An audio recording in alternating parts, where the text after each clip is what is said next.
టీవీలు పేపర్లు రాస్తున్నాయి. కానీ నేను ఒక్క మాట వినయంగా విజ్ఞప్తి చేయదలుచుకున్నా. జూలై 4, 2006 నాడు గెలిచిన గెలుపు నాది కాదు, ఈ మిడ్జిల్ మండల ప్రజలది. ఈ మిడ్జిల్ గెలుపు అని నేను ఈ సందర్భంగా చెప్పదలుచుకున్నా. ఎందుకంటే నేను జడ్పీటీసీగా నామినేషన్ వేసేటప్పటికి ఈ మండలం కానీ ఈ గ్రామాలు కానీ ఇక్కడ ప్రజలతో నాకు పెద్దగా పరిచయం లేదు.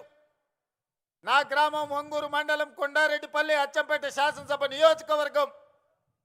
ఆనాడు మిత్రుల సూచన మేరకు ఈ మిడ్జిల్ మండలంలో జిల్లా పరిషత్ మెంబర్గా ఇండిపెండెంట్ సభ్యుడిగా నేను ఇక్కడ పోటీ చేయడం జరిగింది. ఆనాడు కప్పు శాసర్ గుర్తు ఎన్నికల్లో కేటాయించింది. కానీ అదే ఇక్కడ డాక్టర్ వైఎస్ రాజశేఖర రెడ్డి గారు మిత్రుడు రబ్బానీని జడ్పీటీసీ సభ్యుడిగా పెట్టి జిల్లా పరిషత్ చైర్మన్ చేయడానికి ఒక కాంగ్రెస్ సీనియర్ నాయకుడిని జిల్లా పరిషత్ చైర్మన్ కాగలిగిన అభ్యర్థిని ఇక్కడ ఎన్నికల్లో పెట్టినా ఆనాడు మీరేం ఆలోచన చేసిండ్రో, ఆనాడు ఎందుకు మీరందరూ ఉప్పెనై నిర్ణయం తీసుకున్నారో, ఆనాడు ఒక యువకుణ్ణి మొదటిసారి మీ గ్రామాలకు మీ ఇంటికి వచ్చిన ఒక యువకుని జిల్లా పరిషత్ మెంబర్గా మీరు ఆశీర్వదించిండ్రు అని అంటే మీ ఆలోచనలు మీ నిర్ణయం గొప్ప నిర్ణయం అని చెప్పి ఈరోజు నిరూపించబడ్డది. అందుకే ఆనాడు గెలుచుంటే మిత్రుడు రబ్బాని జిల్లా పరిషత్ చైర్పర్సన్ అయి ఉండేవాడని ఇంతకుముందు మా మిత్రుడు బట్టి విక్రమార్క గారు నాకు గుర్తు చేసింది. నేను ఉప ముఖ్యమంత్రి గారికి ఒక సూచన చేస్తున్నా. నా వల్ల ఎవరికైనా ఎంతో కొంత సాయం కావాలి, నా వల్ల ఊరుకు మండలానికి ప్రయోజనం చేకూరాలి, నా వల్ల ఎవరికి నష్టం కష్టం రాకూడదనేదే నా ఆలోచన, నా ఆశయం. అందుకే ఉప ముఖ్యమంత్రి గారికి, జడ్చర్ల శాసనసభ్యుడికి, పార్లమెంట్ సభ్యుడు మల్లు రవి గారికి ఒక విజ్ఞప్తి చేస్తున్నా. ఆనాడు నా మీద ఓడిన రబ్బానికి ఈనాటి ప్రభుత్వంలో ఒక మంచి బాధ్యత ఇవ్వండి.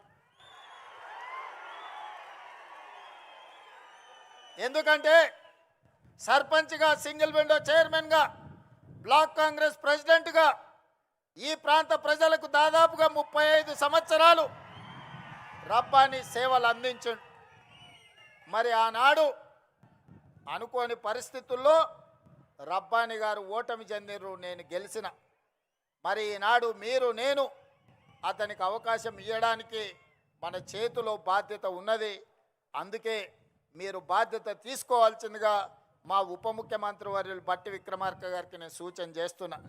అదేవిధంగా మిత్రులారా, ఆనాడు జడ్పీటీసీగా నాతో పాటు పనిచేసిన ఎంపీటీసీలు, సర్పంచులు వాగులు దాటడానికి వాగుల్లో ఇసుక దొంగలిస్తుంటే వాగులు దాటేటప్పుడు మనుషులు కొట్టుకుపోయి చచ్చిపోయినారు. చాలా గ్రామాలకు రోడ్లు లేవు, చాలా గ్రామాలలో అభివృద్ధి లేదు. ఆనాడు ఉమ్మడి మహబూబ్ నగర్ జిల్లాలో ఈ మిడ్జిల్ మండలాన్ని, అదేవిధంగా గద్వాల శాసనసభ నియోజకవర్గంలో గట్టు మండలాన్ని డార్క్ మండలాలుగా ప్రకటించారు. డార్క్ మండలాలంటే 360 డిగ్రీస్ వెనుకబడి విద్య కానీ, వైద్యం కానీ, తాగునీరు కానీ, సాగునీరు కానీ, విద్యుత్తు కానీ ఎలాంటి సౌకర్యాలు లేని అత్యంత వెనుకబడిన ప్రాంతాలను డార్క్ మండలాలుగా, భూమిలో ఉండే నీళ్లు కూడా అందుబాటులో లేని మండలాలను డార్క్ మండలాలుగా ప్రకటించారు. మరి అత్యంత వెనుకబడిన మండలమైన ప్రజలు చైతన్యంతో చీకటి మండలంగా పిలువబడే ఈ మండలం, ఆ చీకట్లో నుంచి ఒక వెలుగు రేఖ రావాలి, మా జీవితాలు, మా తలరాతలు మార్చాలి, మా మండలం బాగుపడాలి అని 2006లో తీసుకున్న నిర్ణయం ఈనాడు తెలంగాణ రాష్ట్ర ముఖ్యమంత్రిగా ఒక అవకాశం నాకు వచ్చింది. మరి మండలానికి కృతజ్ఞత చెల్లించాల్సిన బాధ్యత నా మీద లేదా? అందుకే సహచర మంత్రివర్గ సభ్యుల్ని అనుమతి తీసుకొని ఈ మండలంలో ప్రతి గ్రామానికి అభివృద్ధి చేరాలి, ఈ మండలంలో ఉండే ప్రతి వాడు, అరే మేము ఆ రోజు మా ఇంటికి వచ్చిన మా సోదరుడు, మా ఊరికి వచ్చిన మా బిడ్డ, ఈరోజు తెలంగాణ రాష్ట్రంలో ప్రభుత్వాన్ని నడిపించే బాధ్యత నిర్వహిస్తున్నాడు. మాకు సహాయం అందుతుందని మన వైపు చూస్తున్నారు. అందుకే నిస్సహాయాలుగా ఈ మండలం నిలబడడానికి వీల్లేదు. ఈ మండలం అభివృద్ధి జరగాలి. ఈ మండలం ఈ జిల్లాకే ఆదర్శంగా నిలబడాలి. అందుకే ఉప ముఖ్యమంత్రి గారికి ప్రత్యేకంగా నేను విజ్ఞప్తి చేస్తున్నా, ఈ మండలాన్ని మీరు దత్తత తీసుకొని ఇక్కడ జరగాల్సిన అభివృద్ధి కార్యక్రమాలను మీరు నిరంతరం నా మిత్రుడిగా పర్యవేక్షించాల్సిన బాధ్యత మీరు తీసుకోండి అని చెప్పి నేను కోరుకుంటున్నా. ఇంతకంటే ఈ ప్రజలకు నేను చేయగలిగింది ఏమీ లేదు. నాకు బాధ్యత వచ్చి ఉండొచ్చు, నేను ఎమ్మెల్సీ అయి ఉండొచ్చు, 2 సార్లు ఎమ్మెల్యే అయి ఉండొచ్చు, ఒకసారి పార్లమెంట్ సభ్యుడు అయి ఉండొచ్చు, Congress party working president, Congress party president. ఈనాడు మీ అందరి సహకారంతో తెలంగాణ రాష్ట్ర ముఖ్యమంత్రిగా బాధ్యతలు నిర్వహిస్తున్నా.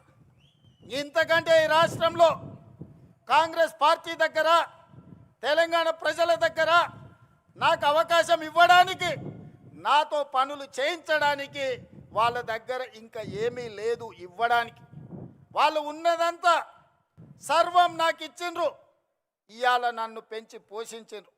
అందుకే ఆనాడు మొక్క నాటిన ఈ మండలానికి మిడ్జిల్ని తీర్చిదిద్దాల్సిన బాధ్యత నా మీద ఉన్నది.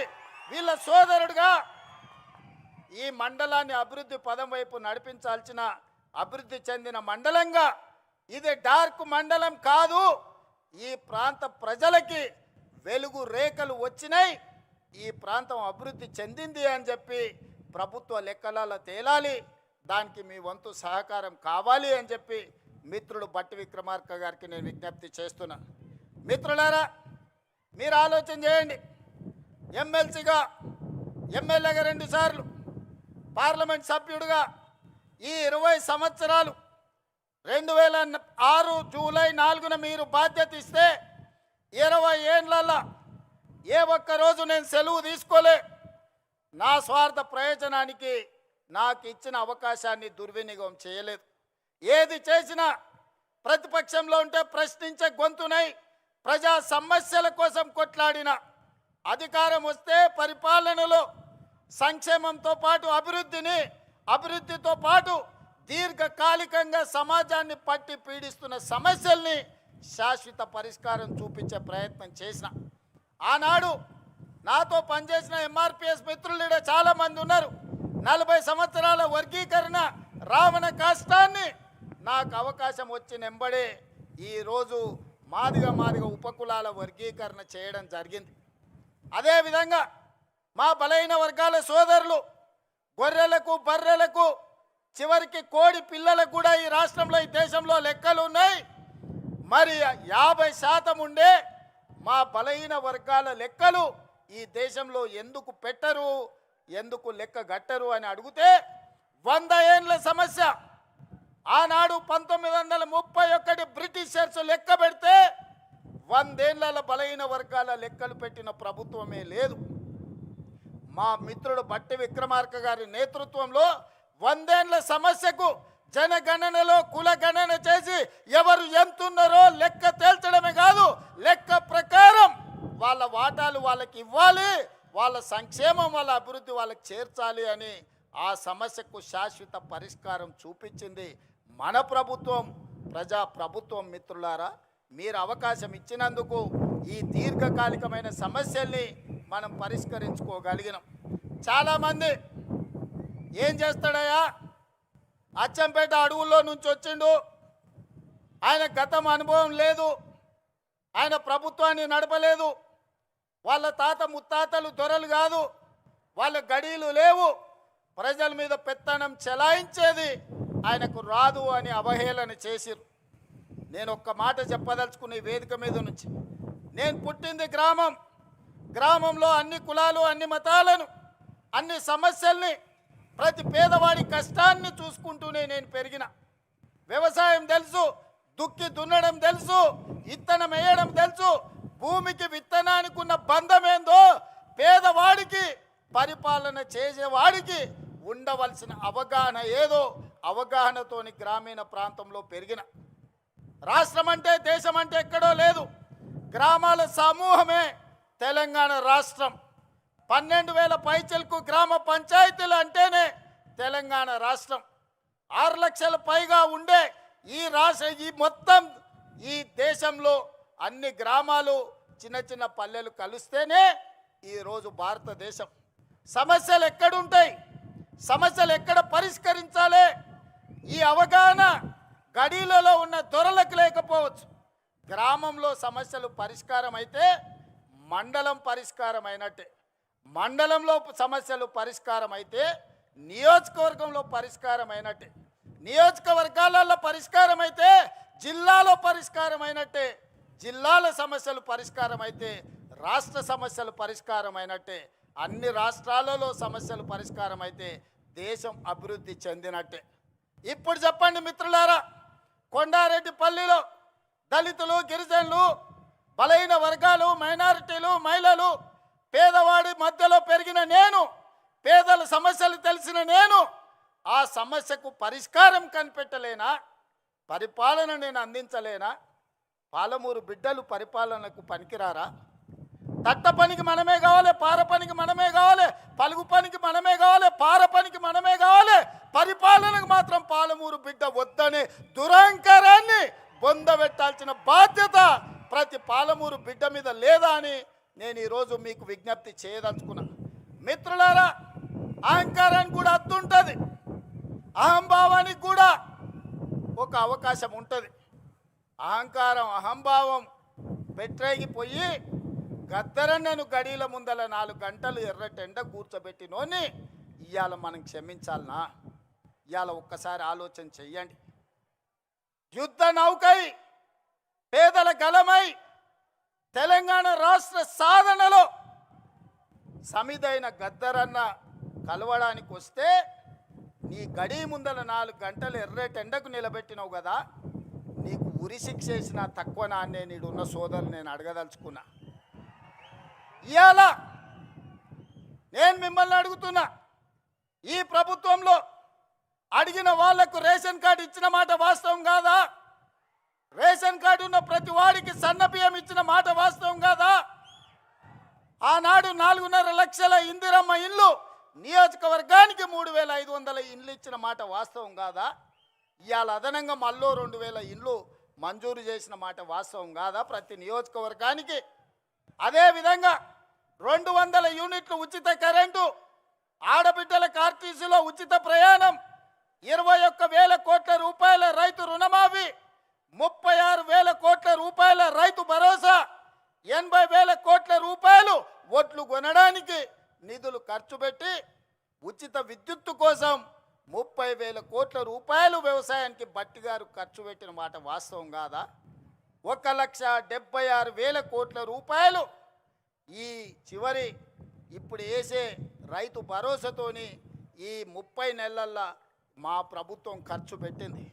సరాసరిన 5,600 కోట్లు ప్రతి నెల మేము ఖర్చు పెడితే 10 ఏళ్లలో మీరు ఖర్చు పెట్టింది ఏందో లెక్కలు తేల్చండి. మొన్నటికి మొన్న మా జూపల్లి గారు సవాలు విసిరిండ్రు, 70,000 కోట్ల రూపాయల అప్పున్న రాష్ట్రాన్ని మిగులు బడ్జెట్ 16,000 కోట్ల రూపాయలతో మీకు అప్పచెప్తే 8,21,000 కోట్ల రూపాయల అప్పులు చేసిరు. 20 లక్షల కోట్ల రూపాయల బడ్జెట్ మీ చేతులకు వచ్చింది.